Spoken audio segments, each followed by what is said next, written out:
আজকে আমরা Illustrator open করি, নিউ থেকে A4 সাইজ, আর তারপর আমরা ইঞ্চিস। ব্লিড আপাতত আমাদের প্রয়োজন নাই, যখন আমরা ডিজাইনে যাব তখন আমরা ব্লিড অপশনটা দেখব। সিএমওয়াইকে আপাতত সিএমওয়াইকে প্রয়োজন নাই, আরজিবি করি, কারণ আমরা এটা প্রিন্ট করব না। ওকে, তো আমাদেরকে টাইপ টুল পর্যন্ত আমাদের দেখা হয়েছে। এখন আমরা লাইন সেগমেন্ট টুল থেকে আমরা দেখা শুরু করব। তো লাইন সেগমেন্ট টুলের মধ্যে প্রথমে আছে আমাদের লাইন সেগমেন্ট টুল। লাইন সেগমেন্ট টুলটা যে কোনো লাইন অঙ্কনের ক্ষেত্রে এটা ব্যবহার করা হয়। যেমন যে আমরা একটা লাইন নিলাম, লাইনের যে আমরা স্ট্রোক, লাইনকে যদি আমরা মোটা চিকন করতে চাই তাহলে স্ট্রোক ব্যবহার করতে হবে। যে কন্ট্রোল প্যানেল, এটাকে কন্ট্রোল প্যানেল বলা হয়। এখানে যা কাজ করা হবে সব কিছুর কন্ট্রোলটা আমাদের এই প্যানেলে থাকবে। এখান থেকে আমরা প্রয়োজন অনুযায়ী এটার স্ট্রোক কমাইতে পারতে পারবো। তো আমরা এই যে স্ট্রোক, তারপরে ফিল কালার, এই জিনিসটাই বোঝার জন্য আমরা এই লাইন সেগমেন্ট টুলের আগে আমরা একটা স্লাইড দেখি। স্লাইডের মধ্যে আমরা বিস্তারিত দেখতে পারবো।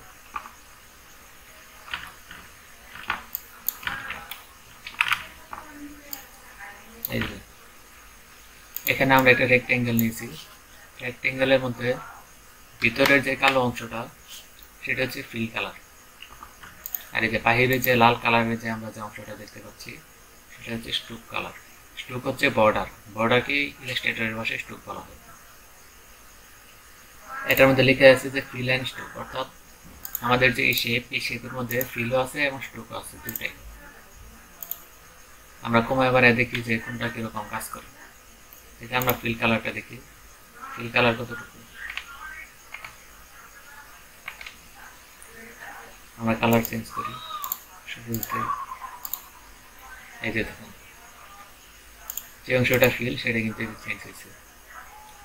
তারপরে আছে আমরা স্ট্রোকটা দেখি। স্ট্রোক যদি আমরা এখানে কমায় বাড়াই, এই যে কমছে বাড়ছে, এটা কিন্তু এই যে দেখেন একদম মাঝ বরাবর থেকে কিন্তু এটা বাড়তেছে এবং কমতেছে। এটা রয়েছে, এখান থেকে কালার চেঞ্জ করতে হবে। এই যে কালার চেঞ্জ হচ্ছে। তারপর এটা হচ্ছে অনলি স্ট্রোক, এখানে কোনো ভিতরে কোনো ফিল কালার নাই। এই যে দেখেন ব্ল্যাঙ্ক, এটা ব্ল্যাঙ্ক করা। তারপর হচ্ছে এটার মধ্যে একটু ভুল আছে, এই যে অনলি ফিল, এটার মধ্যে যে কোনো বর্ডার নাই। যদি বর্ডার থাকতো তাহলে কিন্তু এই যে রেখাটা, যে লাইনটা গেছে, এই লাইনের মধ্যে যে কোনো একটা অন্য কালার থাকতো। যেমন এই যে যদি আমরা রেড দিই, এই যে বাড়তেছে, আবার সেম কালারও থাকতে পারে, সমস্যা নেই। তবে আমরা যে কোনো শেপের ক্ষেত্রে সাধারণত এই স্ট্রোকটা আমরা রাখবো না। ডিজাইন শেষ করার পর তারপর আমরা এই স্ট্রোক যেটা, এটাকে আমরা এক্সপান্ড করে দেবো। এক্সপান্ড মানে সেটাকে আরেকটা শেপে রূপান্তরিত হবে। যেমন হচ্ছে অবজেক্ট থেকে এখানে এক্সপান্ড করে দিলে দেখেন এখানে কিন্তু আর কোনো নাই, এটাও কিন্তু আলাদা একটা শেপ হয়ে গেছে। তো এই বিষয়টা সবসময় খেয়াল রাখবেন। আর না হলে ডিজাইন যখন আপনার ছোট বড় করা হবে তখন কিন্তু এই যে স্ট্রোক কিন্তু অত্যন্ত ঝামেলা করবে। সুতরাং ডিজাইন শেষ করার পর যে কোনো ডিজাইন, তারপর এটাকে ওই অবজেক্ট থেকে এক্সপান্ড করে দেবে। তারপর হচ্ছে আউটসাইড স্ট্রোক। এই স্ট্রোকটা আবার তিন ধরনের আছে। স্ট্রোকটা তিন ভাবে কাজ করে। একটা হচ্ছে যে আমাদের যে এটা হচ্ছে মেইন রেখা, এই পর্যন্ত হচ্ছে যে ফিলের যে সীমানা, এটা হচ্ছে এই পর্যন্ত। আর এর ভিতরে বাহিরে যদি এই লাল কালার অর্থাৎ যে স্ট্রোকটা আছে, এটা বিভিন্ন দিকে যেতে পারে। এখন এটা যাওয়ার উপর নির্ভর করে এটা তিন প্রকারে বিভক্ত করা হয়। তো আমরা দেখি এটা কি কি প্রকারে যেতে পারে। সেটা দেখতে হলে আমাদের উইন্ডো থেকে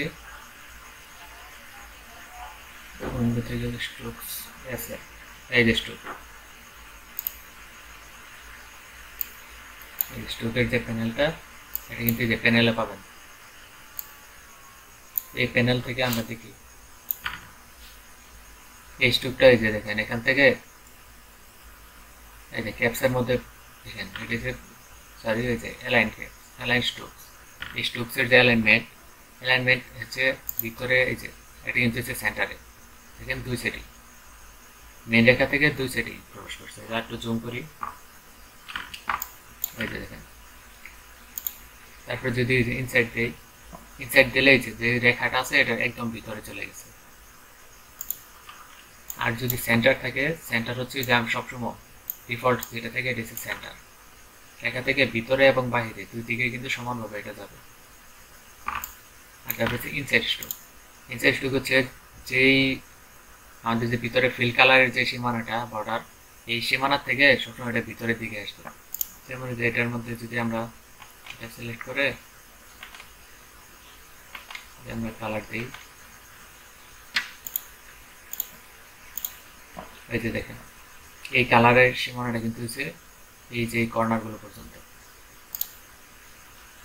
এখন আমরা স্ট্রোক এখান থেকে কমাইতে পারবো, এই যে দেখেন স্ট্রোক কিন্তু এই যে সম্পূর্ণ ভিতরের দিকে আসতেছে, এটা কিন্তু একবার বাইরে যাচ্ছে না। কেন যাচ্ছে না? এই যে এখান থেকে এই যে দেখেন inside, align stroke to inside, এই অপশনে ক্লিক করা আছে।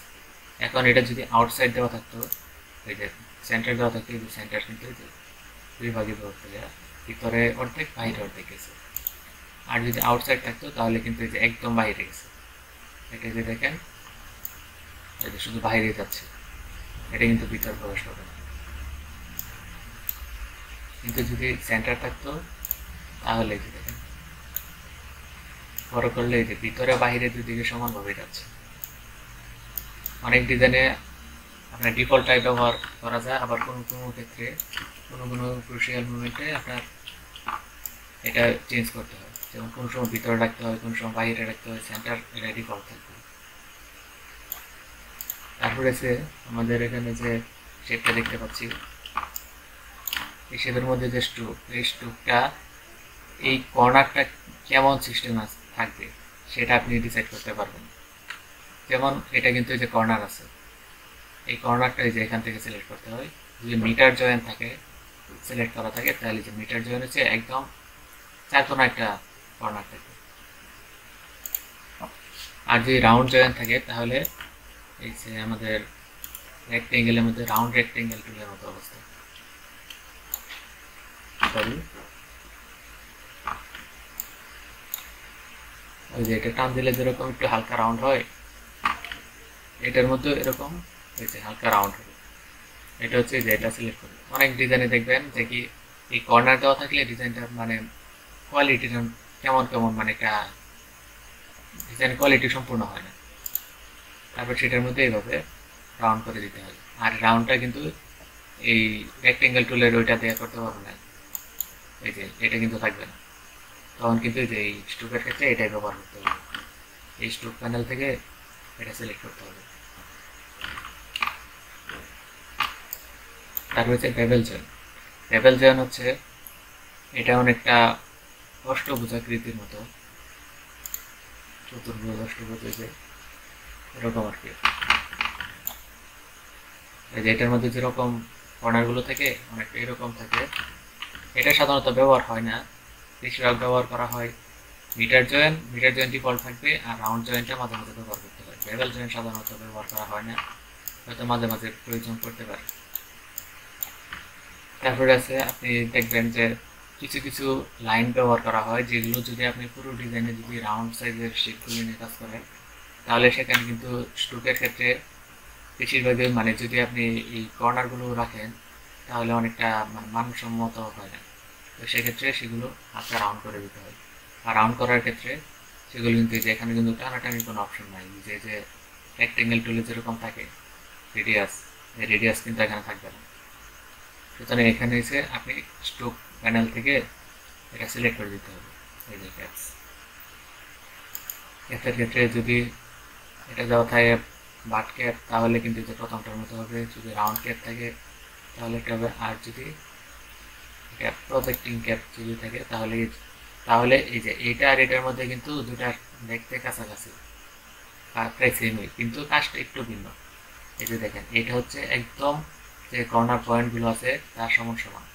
কিন্তু এই যে এখানে যে 3 নাম্বারটা, যে আমি সাধারণত এই যে 3 নাম্বারটা এটা নিয়েছিলাম, 3 নাম্বারটা যে দেখেন জুম করি, এই যে একটা ডিস্টেন্স কিন্তু আছে এখানে, যে স্ট্রোকের যে মেইন যে দৈর্ঘ্যটা থাকে এই দৈর্ঘ্যের বাহিরে এটা প্রশস্ত হবে। এটা হচ্ছে এটার যে মূল পার্থক্য। এটা সাধারণত খুব একটা ব্যবহার হয় না, এই দুইটাই ব্যবহার করা হয়। তারপরে আপনি দেখবেন যে কি বিভিন্ন শেপ বা বিভিন্ন বর্ডারে বা বিভিন্ন ডিজাইনে একটা যে কোনো একটা দেখাচ্ছি, যে কোনো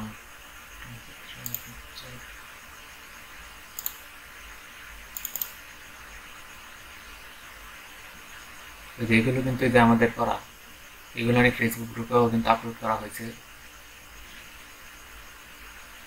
এগুলোই কিন্তু আপনাদেরকে ভবিষ্যতে বানাতে হবে।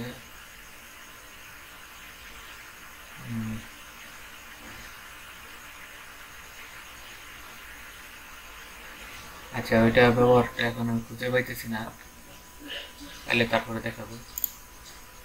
এই যে এরকম বিভিন্ন বর্ডার দেখবেন, এই যে এরকম টেক্সট লাইন, আর এগুলো করতে হবে যে এখান থেকে একটা টিক চিহ্ন আছে, যে এটা কিন্তু টিক চিহ্ন দেওয়া থাকবে না, এই যে এখানে টিক চিহ্ন দিতে হবে। এই টিক চিহ্ন দিয়ে দিলে তারপরে যে এই ডটের যে লাইনগুলো ড্যাশ ড্যাশ আকারে আসবে এইগুলো, তারপরে এগুলোর ডিস্টেন্সটা কমানো বাড়ানো যাবে। যে এখান থেকে এখানে যে ড্যাশের সাইজ পিক্সেলে দিতে হবে, কত পিক্সেলে যে কমানো বাড়ানো যাবে। এটা আমি যে কমাইতেছি বাড়াইতেছি এটা কিন্তু আমাদের ইয়ার সাহায্যে, কিবোর্ডে এরো বাটন আছে, যদি উপরে এরো বাটনে ক্লিক করেন তাহলে কিন্তু এই সংখ্যাটা বাড়বে, আর যে নিচেরটা ক্লিক করেন তাহলে কিন্তু কমবে। আপনারা শুনতে পাচ্ছেন? হ্যাঁ, কন্টিনিউ করেন। এটা তারপর কমবে। আর এই কিবোর্ডের এই বিষয়টা কিন্তু খুব সহজে ব্যবহার করা যায়। এখানে কিন্তু আমি লিখতে হতো যে কি 6, 8, 10 এরকম। তো আর এখানে হচ্ছে গ্যাপ, প্রত্যেকটা স্ট্রোকের মধ্যে গ্যাপ কতটুকু রাখবেন সেটা সিলেক্ট করে দিতে হবে। তো যদি এখানে কিন্তু সবগুলো সেম গ্যাপে সেম ড্যাশের মধ্যে আছে, এই কারণে আমরা দুইটা সিলেক্ট করছি, কোনো সমস্যা নাই। কিন্তু এখানে চাইলে কিন্তু আরও সিলেক্ট করা যায়, যেমন এখানে আমরা দিলাম 4, এখানে দিলাম 1, আবার এখানে এই ড্যাশের সাইজটা একটু কমাবো, যেমন ধরেন 3 দিলাম, তাহলে এই যে দেখেন এটা কিন্তু এক এক ড্যাশের যে সাইজটা সেটা কিন্তু ভিন্ন হয়েছে, আর প্রত্যেক ড্যাশের মধ্যে যে গ্যাপটাও কিন্তু চেঞ্জ হয়েছে। এইভাবে নিজের ইচ্ছা মতো কাস্টম ভাবে এটা তৈরি করা যায়। আর এটা হচ্ছে ডটেড, মানে প্রত্যেকটা স্কোয়ার সাইজের, দেখেন প্রত্যেকটা কিন্তু ড্যাশের যে ঘরগুলো এগুলো কিন্তু স্কোয়ার সাইজ। স্কোয়ার সাইজ তৈরি করতে গেলে ড্যাশের সাইজ আর গ্যাপ সাইজ দুটো কিন্তু সেম রাখতে হবে। যে এখানে ড্যাশ সাইজ 4 আর গ্যাপ ওইটাও 4, সরি 2, দুইটাই 2 2 করে। এখন এটা যদি 4 রাখি, এই যে দেখেন 4 রাখলে অবস্থা হয়। এখন এটাও কিন্তু আমরা বাড়াইতে পারি, বাড়াইলে কিন্তু এটা ড্যাশ হয়ে যাবে। এটা 2 2 দুইটা রেখা, এটা কিন্তু ডটেড।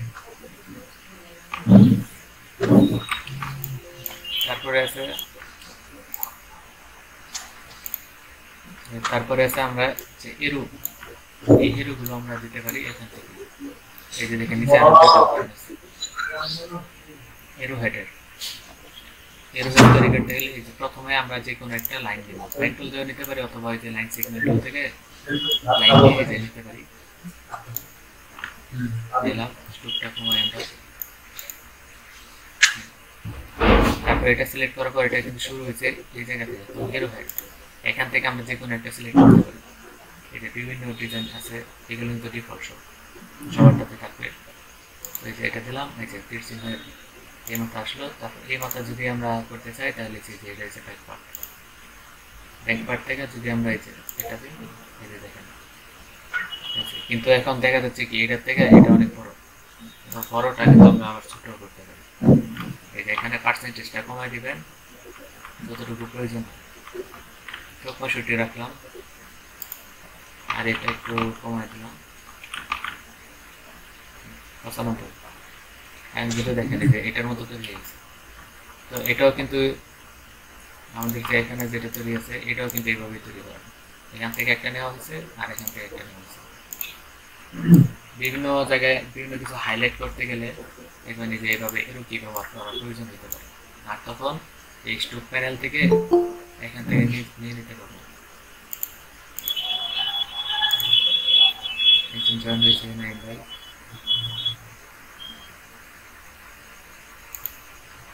আচ্ছা, তারপর আমাদের স্লাইডটা দুজন ধরে রাখি। তো এটা এখানে কি কারো কোনো সমস্যা আছে বুঝতে? অ্যারো সাইন লাস্টের দিকে যেটা দেখে সেটা আরেকবার দেখাবেন। আচ্ছা ঠিক আছে, দেখাইতেছি।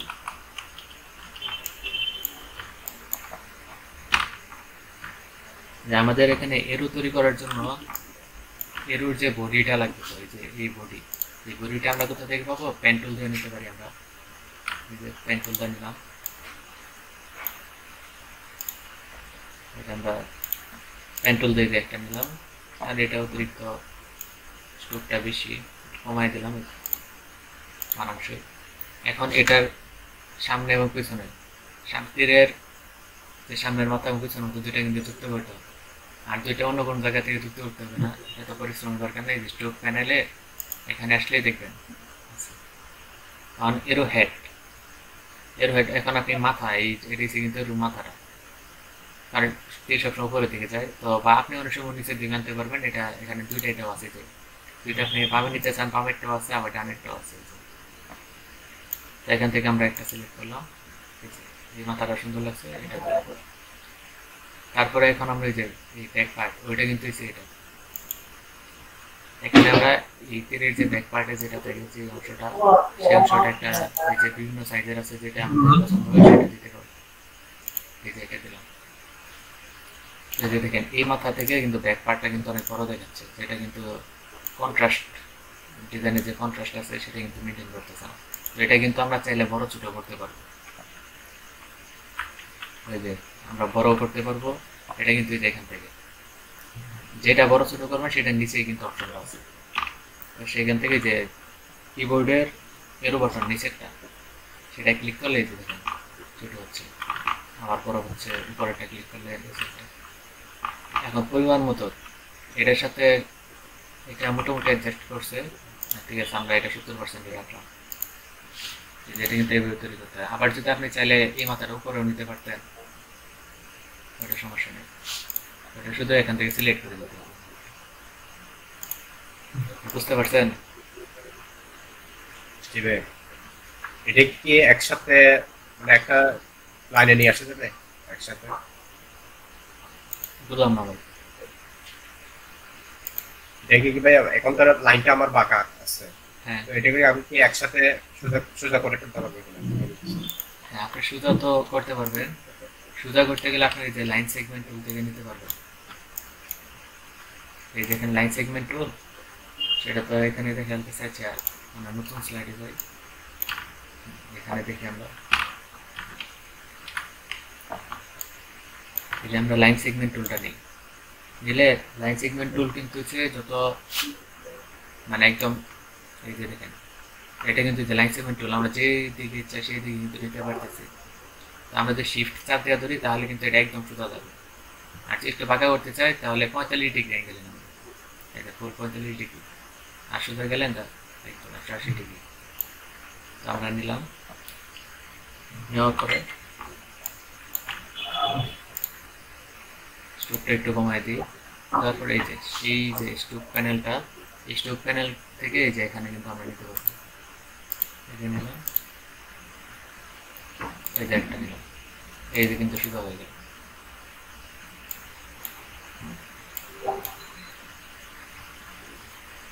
এতে আরো কোনো সমস্যা আছে? না ভাই। আচ্ছা, তারপরে লাইন সেগমেন্ট টুলের একটা তো আমরা দেখলাম, তবে এটার আরো কাজ আছে। আরেকটা কাজ কি, ধরেন আপনাকে এখানে একটা 40 ডিগ্রি অ্যাঙ্গেলে একটা রেখা নিয়ে কাজ করতে হবে, ক্লায়েন্ট বলে দিচ্ছে বা আপনার নিজের দরকার। এখন 40 ডিগ্রি অ্যাঙ্গেল নিতে হলে আপনি কিন্তু স্বাভাবিকভাবে নিতে পারবেন না, কিন্তু এই তখন কিন্তু যে আপনি যদি যে রেক্টেঙ্গেল নেন, যে রেক্টেঙ্গেল নিলাম, এটা কিন্তু এই যে আপনি 40 ডিগ্রি কেমনে করবেন, এটা কিন্তু করার কোনো অপশন নেই। তো আপনি এই যে এটা নিতে পারবেন, বুঝলে? এই সেগমেন্ট টুল এখানে একটা ক্লিক করবেন, একটা ক্লিক করলে যে দেখেন এখানে ইঞ্চি অপশন আসছে, যেহেতু আমরা এই পুরো পেজটা আমরা ইঞ্চিতে সিলেক্ট করে নিছি প্রথমেই ক্রিয়েট করার সময়। এটা কিন্তু আবার চেঞ্জ করা যায়, আপনি যে ইঞ্চি থেকে পিক্সেল নিতে চান সেটাও নিতে পারবেন। নেওয়ার জন্য আপনি এই যে প্রিফারেন্স থেকে ইউনিট থেকে যে এখানে আমাদের দেখেন ইঞ্চি সিলেক্ট করা, এখান থেকে আমরা যদি পিক্সেল সিলেক্ট করে দিই পিক্সেল আসবে। এত পরিশ্রমের দরকার নাই, আপনারা এখানে রুলার নিয়ে আসবেন। রুলার করতে গেলে এই যে ভিউ থেকে রুলার শো রুলার, আর যদি কন্ট্রোল আর চাপ দিলে কিন্তু আসতেছে। তো কন্ট্রোল আর যদি আমরা চাপ দিই, প্রেস করি কন্ট্রোল আর, এই যে দেখেন একটা রুলার আসছে, দেখতে পারতেছেন রুলার দেখা যাচ্ছে? জি ভাই, ওই যে উপরে যে হ্যাঁ হ্যাঁ, কালো। এই রুলারে রাইট ক্লিক করবেন মাউসের, এই যে রাইট ক্লিক করছেন, এই যে দেখেন এখানে দেখাচ্ছে আপনি, আমি যেহেতু ইঞ্চিতে নিয়েছিলাম এই যে দেখেন ইঞ্চি, কারণ এখান থেকে আমরা চাইলে সেন্টিমিটার নিতে পারি, পিক্সেল, মিলিমিটার, তারপরে যে পয়েন্ট, এগুলো আমরা নিতে পারি। তো আমরা পিক্সেলে নিলাম, তারপরে এটা যেহেতু এখন আমাদের জায়গা নষ্ট করতেছে, সুতরাং আবার কন্ট্রোল আর চাপ দিলে এটা হাইড হয়ে যাবে, এটা হাইড হয়ে যাবে। তো এটা এখানে আমরা লাইন সেগমেন্ট টুল সিলেক্ট করে একটা ক্লিক করলাম। এখন এখানে আমরা একটা মাপ দেবো, ধরেন 72 পিক্সেলে কিন্তু 1 ইঞ্চি, সেই হিসেবে আমরা 300 পিক্সেল নিলাম। আর তারপর আমরা এখানে অ্যাঙ্গেল, আমাদের 40 ডিগ্রি অ্যাঙ্গেলে করতে হবে। আপনার যে অ্যাঙ্গেলটা দরকার সেটা এখন লিখবেন, এই যে 40 ডিগ্রি, এই যে দেখেন এটা কিন্তু এই যে ফুল 40 ডিগ্রি অ্যাঙ্গেলে আসছে। এখন যে আপনার যে ডিজাইনটা সেটা আপনি কেমনে 40 ডিগ্রিতে কনভার্ট করবেন, মানে আপনি 40 ডিগ্রিতে এই লাইনটা তো সবসময় ব্যবহার করতে পারবেন না, এখানে হয়তো অন্য একটা শেপ ব্যবহার করতে হবে। তো তখন ধরেন এখানে আমরা এই যে একটা রেক্টেঙ্গেল নিলাম,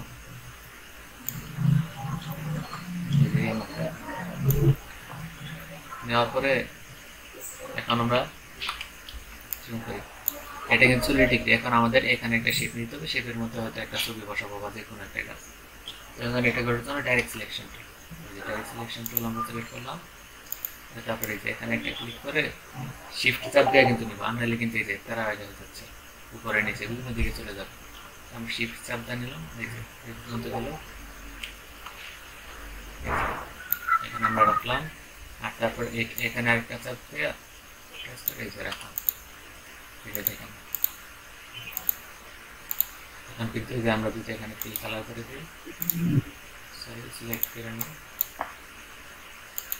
এই যে দেখেন আমরা কিন্তু 40 ডিগ্রি অ্যাঙ্গেল একটা শেপ তৈরি করে ফেলছি। এখন চাইলে এটা ডিলিট করে দিতে পারবেন, সমস্যা নেই। এই যে 40 ডিগ্রি অ্যাঙ্গেল একটা করছি। এই কাজগুলোতে সাধারণত লাইন সেগমেন্ট টুলটা সবচেয়ে বেশি ব্যবহার করা হয়। বা যে কোনো একটা নাম লেখার পরে লিখলাম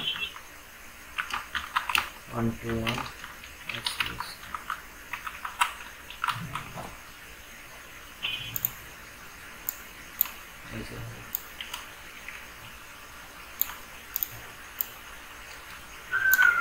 এখন এটার নিচে তো আপনার এটা যদি হেডিং থাকে, হেডিং এর নিচে তো অবশ্যই একটা লাইন ব্যবহার করতে হবে। তো এটা তো আর পেন টুল দ্বারা সবসময় নেওয়া সম্ভব না, বা পেন টুল দ্বারা এটা নেওয়াটাও স্মার্টনেস না। তো এটা এখান থেকে সিলেক্ট করবেন, শিফট চাপ দিয়ে নিচে ধরলে এটা কিন্তু সোজা হয়ে গেল। স্ট্রোক 1 পয়েন্ট বা 1.5 পয়েন্ট দিয়ে দেবেন, যেতটুকু প্রয়োজন হয় দিয়ে দিলে। তারপরে এখন কিন্তু এটা বিষয়টা কিন্তু একটু দেখতে মোটামুটি ভালো লাগছে। আর এটা সারা কিন্তু ওই যে আপনার ডিজাইনে কিন্তু এটা সারা হেডিং জিনিসটা মানে সুন্দরভাবে ফুটে উঠবে। তো তারপর আর্ট টুলটা ওই যে এখানে একটা ক্লিক করলে, একটা ক্লিক করলে আমরা দেখতে পাচ্ছি যে এই যে এক্স অ্যাক্সিস মানে এক্স অক্ষ বরাবর কতটুকু যাবে, ওয়াই অক্ষ বরাবর কতটুকু যাবে, সবগুলো কিন্তু এখানে মানে দেখা যাচ্ছে যে আপনি কোন অক্ষ বরাবর কত নিতে চান। এটা এক্স অক্ষ বরাবর নেওয়া যাবে, ওয়াই অক্ষ আমরা এক্স অক্ষ নিলাম।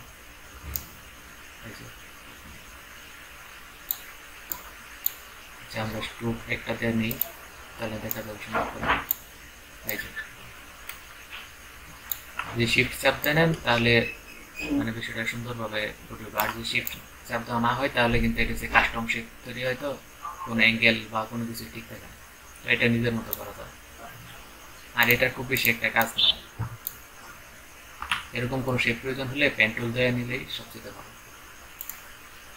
এটা স্পাইরাল টুল। এই যে স্পাইরাল টুল শামুকের মতো অনেকটা। এই যে স্পাইরাল টুল। এখন স্পাইরাল টুলটা এভাবে না নিয়ে আমরা যদি এভাবে নিতে পারি, স্পাইরাল টুল ক্লিক করে যে সাদা হোয়াইট বোর্ডে একটা ক্লিক করলে মাউস লেফট বাটনে, তারপরে এখানে কিন্তু দেখাবে যে আপনি কতটুকু নিতে চান, রেডিয়াস কতটুকু চান, সব কিছু দেখাবে। ঠিক আছে, আবার আপনি এটাকে বড় ছোট করতে পারবেন। ভাই ওটা কি লেফট ক্লিক করলেন না রাইট ক্লিক করলেন? লেফট ক্লিক, এই যে ধরার পরে একটা লেফট ক্লিক, জাস্ট একটা ক্লিক, বেশি না, বেশি দিলে কিন্তু আসবে। এখানে যে স্পাইরাল টুল নিলাম। এখন যদি কিবোর্ডের উপরে এরো বাটন ক্লিক করি তাহলে কিন্তু দেখেন এটা ভিতরের দিকে প্রচন্ড গতিতে কি বলে এটা পাক খাচ্ছে। যদি বলি এই যে হ্যান্ডেল কিন্তু এই যে আবার আরেকটু হয়েছে, যদি কিবোর্ডের নিচে বাটন প্রেস করি, আবার এই যে উপরে বাটন প্রেস করলে এর উপরে বাটনে এই যে দেখেন এটা কিন্তু ভিতরের দিকে যাচ্ছে। এটা সাধারণত আমাদের যখন যে ব্লেন্ড টুল দেখানো হবে তখন এটার মধ্যে একটা কাজ আছে সেটা দেখতে পাবেন। আপাতত শুধু এটার যে সাইজ বা এটা দেখে রাখলেই হবে। হ্যাঁ ওই লাস্টেটা একটু রিপিট করতে পারবেন? অ্যারো বাটন কি উপরেরটা? হ্যাঁ, এরো বাটন উপরেরটা যদি ক্লিক করেন তাহলে কিন্তু এটা ভিতরের দিকে যেতে মানে বড় হতে থাকে। এই যে দেখেন এরো বাটন উপরেরটা ক্লিক করতেছি, যে একটা করে ক্লিক করতেছি আর ভিতরের দিকে বড় হচ্ছে। আর যদি নিচেরটা ক্লিক করি মানে মাইনাস হইতেছে। মানে এটা তো হচ্ছে আমি শিফট আর ক্লিক ধরেই রাখছি, তারপরে হচ্ছে উপরেটা। শিফট প্রয়োজন নাই, আর শিফট যদি ধরে রাখতে পারেন তো ওইটাও ভালো, কিন্তু যদি না ধরলেও সমস্যা নেই, এটা এই সিস্টেমে যাবে। শিফট ধরেও করতে পারেন, না ধরেও করতে পারেন। এই ক্ষেত্রে শিফটে খুব একটা মানে প্রভাব ফেলে না, যে শিফট ধরছি বা এটা ছাড়া গেলেও কোনো সমস্যা নেই, কোন ক্ষেত্রে করতেছে না। আচ্ছা, তারপরে এসে আমরা দেখি রেক্টেঙ্গেল গ্রিড টুল। এটা কিন্তু একটা গুরুত্বপূর্ণ, কারণ আমাদের বিভিন্ন প্রয়োজনে টেবিল তৈরি করতে হতে পারে। মাইক্রোসফট ওয়ার্ডে তো একটা অপশন আছে টেবিল, সেখান থেকে আমরা তো টেবিল ক্রিয়েট করতে পারি। কিন্তু এখানে অনেকে টেবিল কিন্তু পেন টুলে তৈরি করে, লাইন সেগমেন্ট টুল, এটা কিন্তু এখানে একটা অপশনে আছে। এখানে এটা তো হচ্ছে তার নিজের মতো টেবিল হয়ে গেল, কিন্তু আমার প্রয়োজন মতো তো হবে না। আমার প্রয়োজন মতো করতে গেলে এই যে এখানে ক্লিক করার পর এই যে একটা লেফট ক্লিক করলে এই যে এখানে অপশন আসছে আপনি কিরকম টেবিল চান। তো এখানে আমরা হোয়াইট সিলেক্ট করে দিতে পারি, কারণ আমি ইঞ্চিতে করতে স্বাচ্ছন্দ্য বোধ করি, তো এটা ইঞ্চি করে নিই। আপনারা পিক্সেলে করবেন, তাহলে ইঞ্চিতে করতে পারেন, সমস্যা নেই। করতেছি আমরা দিলাম এটার যে টেবিলের প্রশস্ত হোয়াইট দিলাম 6 ইঞ্চি আর হাইট দিলাম 4 ইঞ্চি। এখন হরিজন্টাল বরাবর আপনি কয়টা রেখা দিবার চান, মানে একটা রেক্টেঙ্গেল তো থাকবে, ভিতরে কয়টা দিবার চান হরিজন্টাল লিখি যে এই লম্বা বরাবর ভূমি বরাবর। এইভাবে যেহেতু 6 ইঞ্চি 6টা দিলাম, আপনার যেটা প্রয়োজন দেবেন। আর ভার্টিক্যালি ছিল লম্বলম্বী বরাবর হাইট, যেহেতু আমরা 4 ইঞ্চি এখানে 4টা দিলাম আর এখানে 6টা দিলাম।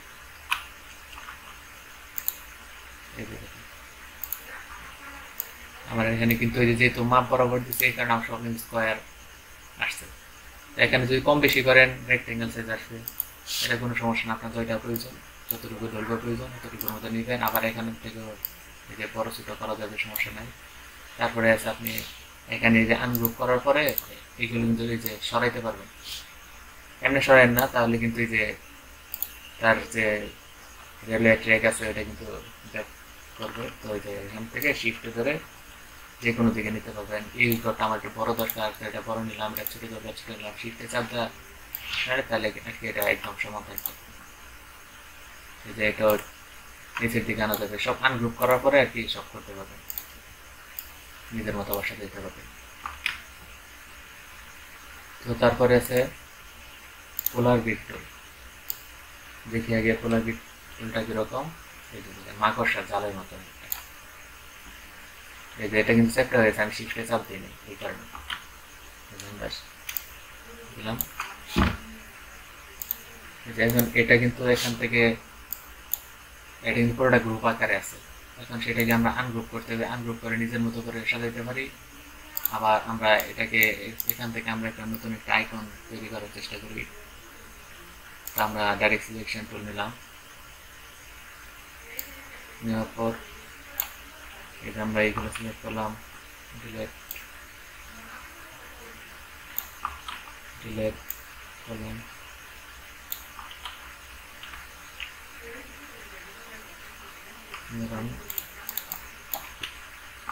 আগে আমরা দেখে নিই এটা কিভাবে তৈরি করতে হয়। এই যে সেটার উপরে প্রথম হয়েছে তৈরি করার জন্য এটি কিন্তু এখান থেকে যদি দুইটা যদি সমান না থাকে তাহলে কিন্তু এই যে চেকটা হয়ে যাবে। এখানে দুইটা সমান দিতে হবে, যেহেতু বৃত্ত হাইট দুইটা সমান থাকবে। তারপরে হচ্ছে নাম্বার অফ ডিভাইডার্স, মানে এই যে বৃত্তটা থাকবে সেটার মধ্যে যে লম্বালম্বি বরাবর যে গোলাকার যে ডিভাইডারগুলো থাকবে সেগুলো কয়টা চান সেগুলো এখানে দিতে হবে। তারপর 5টা দিলাম। আর রেডিয়াল ডিভাইডার্স মানে হচ্ছে যে বৃত্তের মধ্যে যে লম্বালম্বি এক প্রান্ত থেকে আরেক প্রান্ত বরাবর যেগুলো যে রেখাগুলো যাবে সেগুলো কয়টা, 10টা দিলাম। এখানে কিন্তু এই যে 10টা আসছে, 1 2 3 4 5 6 7 8 9 10টা। আর এখানে আমরা 5টা দিয়েছিলাম, এই যে দেখেন এখানে কিন্তু 6টা, 1 2 3 4 5 6টা। 6টা কারণ হচ্ছে এই যে বাহিরের যে সর্ববাহিরের যে রেখাটা রাউন্ড রেখাটা সেটা কিন্তু হচ্ছে ডিফল্ট, একটা কিন্তু এখানে উপস্থিত থাকবে, বাকি যেটা লিখবেন সেটার ভিতরে যোগ করবে। আমি 5টা লিখছি, 1 2 3 4 5 এর ভিতরে 5টা যোগ করছি। তো এখান থেকে এই যে আমরা এগুলো ধরলাম, ডিলিট করে দিই। এই যে ডিলিট করলাম, এটা একটা ক্লিক করলে কিন্তু এটা সিলেক্ট হয়ে যাচ্ছে, যেটা ডাইরেক্ট সিলেকশন টুল। সবগুলো কিন্তু গ্রুপ আকারে আছে কিন্তু তবুও আমরা ডিলিট করতে পারছি। এটাই কিন্তু ডাইরেক্ট সিলেকশন টুলের সুবিধা। এটাও করলাম, এটাও করলাম, এটা অনেক বড়, এটাও কেটে দিলাম। এই যে এখন কিন্তু আমরা আনগ্রুপ করি।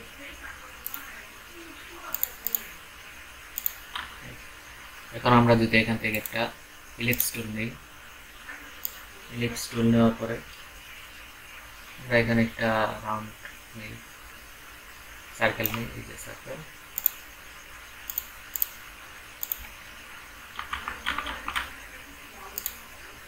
এই যে এটা কিন্তু যে কোনো একটা কিছু আইকনের মতো মনে হইতেছে।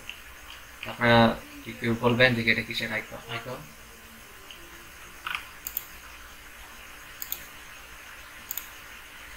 হ্যালো, নেটওয়ার্ক আইকনের মতো বা ওয়াইফাই। হ্যাঁ এটা ওয়াইফাই আইকনের মতো, মোবাইলের নেটওয়ার্কের ক্ষেত্রে এটাই দেখা। তো এই আইকনটা কিন্তু আপনাদের বাড়ির কাছে থাকবে। এটা দিয়ে আপনারা জাস্ট এটাও করতে পারেন, অথবা এটা দিয়ে এরা কোনো একটা সিনারি আঁকতে পারে। যেরকম আমি একটা সিনারি আঁকছিলাম তখন আব্দুর রহমান ভাই বাড়ির কাজ দিছিল, তো দেখি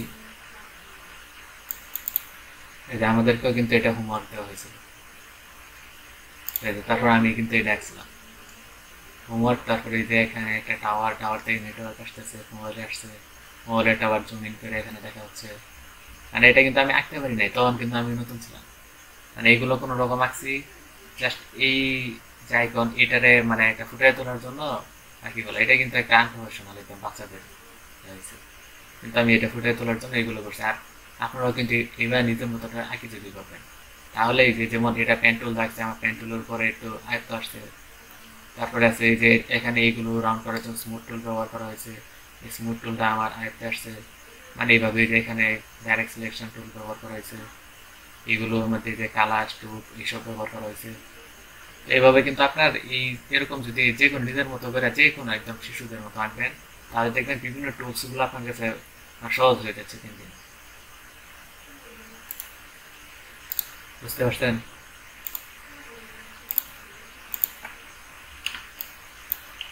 হ্যাঁ, তারপরে আমাদের এটা শেষ। এখন আমরা এই যে রেক্টেঙ্গেল যে এটা এই বক্সের ভিতরে আছে কি রেক্টেঙ্গেল টুল, রাউন্ডেড রেক্টেঙ্গেল টুল, এলিপস টুল, পলিগন টুল, স্টার টুল, এই রেক্টেঙ্গেল, রাউন্ডেড রেক্টেঙ্গেল, এলিপস এগুলো মোটামুটি আমরা সবাই দেখছি। তো আমরা দেখি যে রেক্টেঙ্গেল। তো এই রেক্টেঙ্গেলটারে আমরা যদি বিভিন্নভাবে কাস্টমাইজ করতে পারি, তো সেটা অন্যদিন দেখালে হবে। আজকে একটু জাস্ট দেখাই যে ট্রান্সফর্ম, এখান থেকে উইন্ডো থেকে ট্রান্সফর্ম পাবেন, এই যে টির অপশনে এই যে ট্রান্সফর্ম,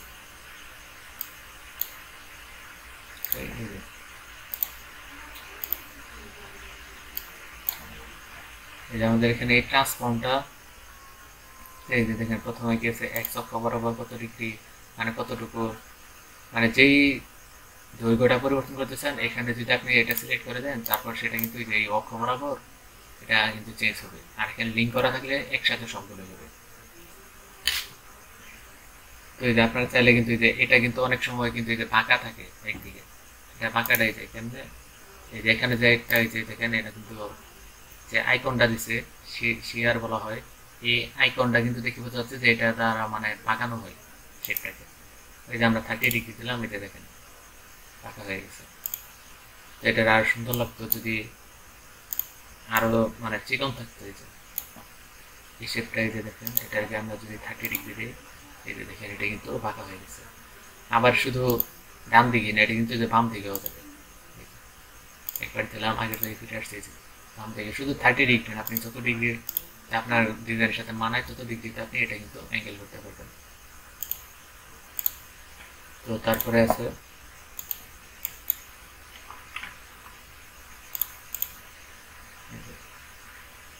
আচ্ছা, তারপরে আমরা এটা সিলেক্ট করি রাউন্ডেড রেক্টেঙ্গেল টুল। এটা তো আপনারা সবাই দেখছেন যে রেডিয়াসের মধ্যে এটা কমানো বাড়ানো, এটা রেক্টেঙ্গেল টুলের ভিতরে অন্তর্ভুক্ত। তো মানে ওই সময় যদি আপনি টানাটানি করে এইভাবে না করতে চান, তাহলে সরাসরি আপনি এখান থেকে নিয়ে নিতে পারেন, একবারই সহজ করার জন্য এটা দেওয়া হয়েছে। তো ইলিপস টুল হচ্ছে আমাদের যে সার্কেল তৈরি করার জন্য, কারণ আমরা কিন্তু সার্কেলটা তৈরি করতেছি এখান থেকে। আমরা আগে একটা রেক্টেঙ্গেল টুল নিয়ে নিই, তাহলে একটা জিনিস দেখাতে সুবিধা হবে। এখন আমরা যদি এখান থেকে ইলিপস টুল ব্যবহার করি, কালারটা একটু চেঞ্জ করি,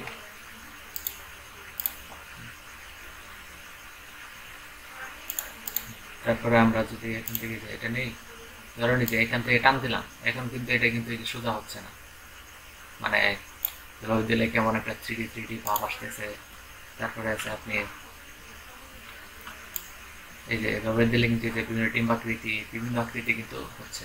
আর বিভিন্ন আকৃতি কিন্তু আপনি ডিজাইনে ব্যবহার করতে হবে, কারণ শুধু যদি আপনি এই যে সার্কেল ব্যবহার করেন তাহলে কিন্তু এটা কিন্তু সবসময় মানা যায় না, কারণ এগুলো হচ্ছে জ্যামিতিক শেপ। যখন এই যে আপনি এই শেপটা নিলেন, তখন এটা কিন্তু আপনার কাস্টম শেপ, আর আপনার নিজের মতো তৈরি করা হবে। আর এইভাবেই কিন্তু ইউনিট ডিজাইনগুলো করা হয়। তো এখন যেটা দেখানোর জন্য এই শেপটা নেওয়া হয়েছিল, তো যে ধরেন আমরা এই বৃত্তের যে সেন্টারটা আছে, এই রেক্টেঙ্গেলের যে সেন্টারটা, এই মেইন সেন্টার থেকে আমরা একটা বৃত্ত তৈরি করা দরকার। এখন এখান থেকে আমরা কেমন তৈরি করবো, ওই যে টান জায়গা থেকে বাইরে চলে আসতেছে, এই যে শিফটে দিলে হচ্ছে সার্কেল হচ্ছে, কিন্তু আমার জায়গা মতো হইতেছে না, এটা আবার অ্যালাইন করে নিয়ে বসাইতে হবে। আমরা যদি শিফট অল্টার যদি একসাথে কিবোর্ডে চাপ দেয়, তারপরে যদি আমরা এই যে এখান থেকে মাউস ধরে টান দিই, তাহলে যে দেখবেন একদম সেই যে রেক্টেঙ্গেলের যে সেন্টার, সেই সেন্টার থেকে কিন্তু এটা তৈরি হচ্ছে। আমরা চেঞ্জ করি কালারটা, এই যে দেখুন বাইরে যদি আমরা বাংলাদেশের পতাকা বানাই,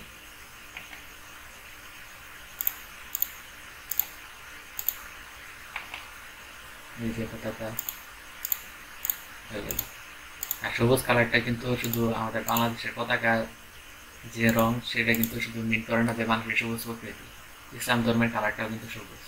ধর্মীয় যে কালারের বিভিন্ন অর্থ আছে, আমাদের ইসলাম ধর্মের যে অর্থ, সেই অনুযায়ী সবুজ অর্থটা আমাদের ইসলাম ধর্ম বোঝায়। আর এটা দেখার জন্য আপনি সৌদি আরব, পাকিস্তান, বাংলাদেশ তো আছে, তারপরে যত ইসলামিক কান্ট্রি আছে, এই যে কান্ট্রির পতাকায় দেখবেন সবুজ কালার উপস্থিত আছে। আর সৌদি আরবে তো একদম ফুল পতাকায় সবুজ। আর যে হিন্দু ধর্মীয়, সেটাতে অরেঞ্জ কালার ব্যবহার করা হয়, সেটা ভারতের পতাকা দেখলে দেখতে পারবেন। আর ইহুদিগরটা সম্ভবত ডার্ক ব্লু সম্ভবত, সেটা কিন্তু ইসরায়েলের পতাকা সম্পূর্ণ এই কালার গাঢ় নীল। আবার আমেরিকার পতাকাতেও কিন্তু এটা উপস্থিত, এরকম কিন্তু কালারের বিভিন্ন অর্থ থাকে। আমরা ওইদিকে না যাই, কালারের দিন আলোচনা করা হবে, মনে করলো তাই বললাম। তো তারপরে আছে পলিগন টুল।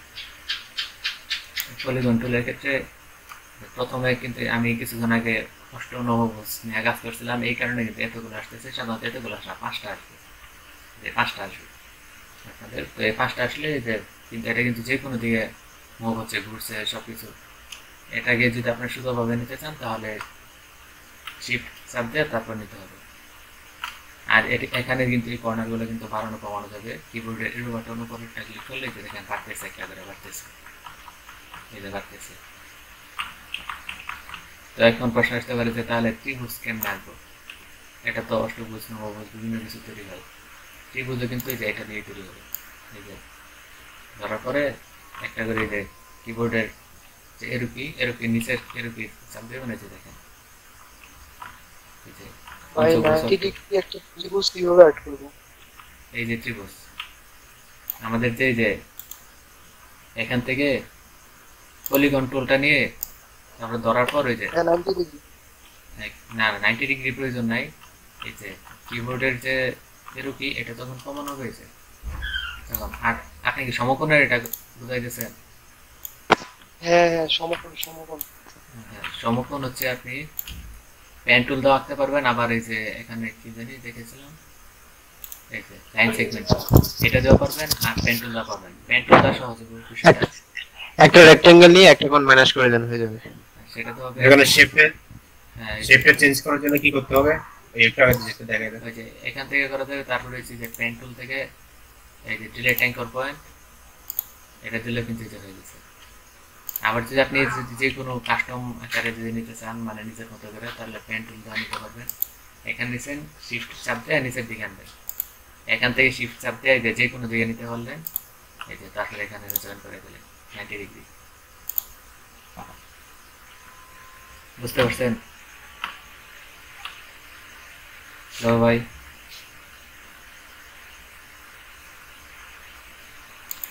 রেকর্ডটা আপনার স্টপ করেন।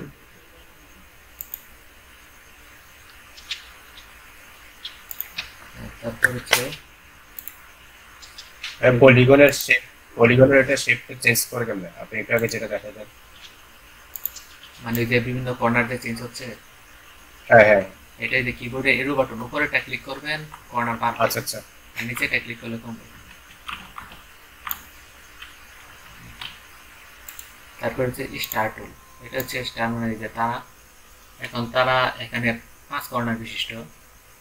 শিফট চাপ দিলে যে এমনি কিন্তু এটা ঘোরাঘুরি করবে। শিফট চাপ দিলে এটা স্থির হয়ে এক জায়গায় থাকবে। তো তারপরে আপনি কিবোর্ডে এরো বাটন যদি উপরেটা ক্লিক করেন, তারা বাড়তে থাকবে। তারা বাড়তে বাড়তে এই যে দেখেন সূর্য হয়ে গেছে।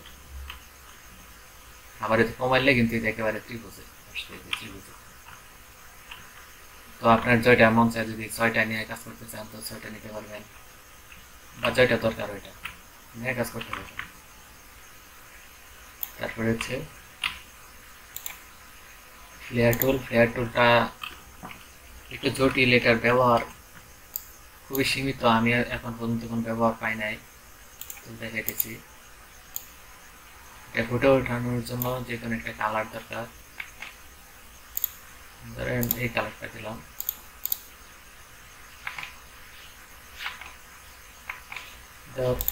এই কালারটা দেওয়ার পরে আমরা এখান থেকে ফ্লেয়ার টুলটা নিলাম।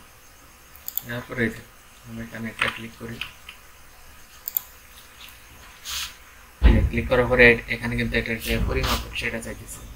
তো পরিমাপ আমরা এই যে কমাইতে বাড়াইতে পারতেছি এই যে কিবোর্ডে এরো বাটন থেকে। তো আমি এখানে মাপ দেবো 60 দিই বা 50 দিই। 50 দিয়ে এটা কিন্তু একটা ছোট হয়ে গেছে। তো 50 দেওয়ার পর ওপাসিটি একটু কমাই দিই। কমাই দেওয়ার পরে ব্রাইটনেসটা একটু বাড়াই। এটা নিজের মতো করে আপনার যেভাবে ভালো লাগে সেভাবে করবেন। এটা হচ্ছে পিছন থেকে একটা লাইটিং আসতেছে, এরকম একটা ভাব বোঝা যায় এটা দিয়ে ব্যবহার করলে। তারপরে হচ্ছে রেগুলো হচ্ছে মানে রশ্মি। এই যে এখানে যে প্রত্যেকটা দেখা যাচ্ছে যে বিভিন্ন লাইন সেগমেন্টগুলোর মতো যাচ্ছে, সেগুলো কিন্তু একটা রশ্মি, এটা কিন্তু সূর্যের মতো কাজ করতেছে। তো এই রশ্মির সংখ্যাটা কিন্তু এখান থেকে নিয়ন্ত্রণ করা যায়, যে এখানে এখানে 15 দেওয়া আছে, যদি বাড়ানো হয় তাহলে কিন্তু যে বাড়তেছে কমতেছে, এখান থেকে বাড়তেছে ওই যে ওইদিকে, এখান থেকে কমে ওই যে ওইদিকে চলে যেতেছে। তারপরে এখানে হচ্ছে লংগেস্ট, এটার যে দৈর্ঘ্য, এই যে দেখেন এটা কিন্তু এতটুকু না, ধরা যাচ্ছে না, একদম ওই পর্যন্ত। এই যে এখান থেকে যে 300% কিন্তু আমরা এটা যে বাড়াইতে পারি, পারলে এটা বাড়তেছে। এই যে আমি কমাই দিলাম, 165 দিলাম, এই যে এখানে কিন্তু এটা কমছে। আবার ফুজিনেস এটা কিন্তু কম রাখাটাই ভালো, এই যে ফুজিনেস কম রাখা হলো। এখন আপনি যে এখানে যে রিংগুলো আসতেছে, এই রিংগুলো যদি রাখতে চান তাহলে যে এখানে টিক চিহ্ন দেওয়া আছে, এখান থেকে চেঞ্জ করতে পারবেন। আর যদি রিং না রাখতে চান টিক চিহ্ন তুলে দিবেন, টিক চিহ্ন তুলে দিলে যে ওই দিকে যে রিংগুলো আসছিল ওইগুলো কিন্তু আসবে না, আর দিলে এই যে আসবে। এটা একটু আমরা ডার্ক করি,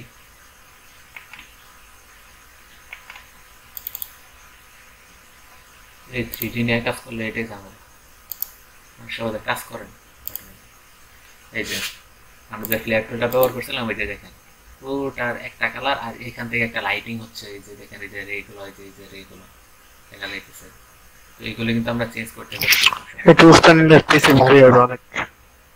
হ্যাঁ, তারপরে তাহলে আমরা এটা আপাতত বাদ দিই, এটার এত প্রয়োজন আমি দেখিনি। তো তারপরে আমরা ব্রাশ টুলটা দেখি। ব্রাশ টুলের দুইটা ব্রাশ আছে। আতিক ভাই একটু হোল্ড করেন।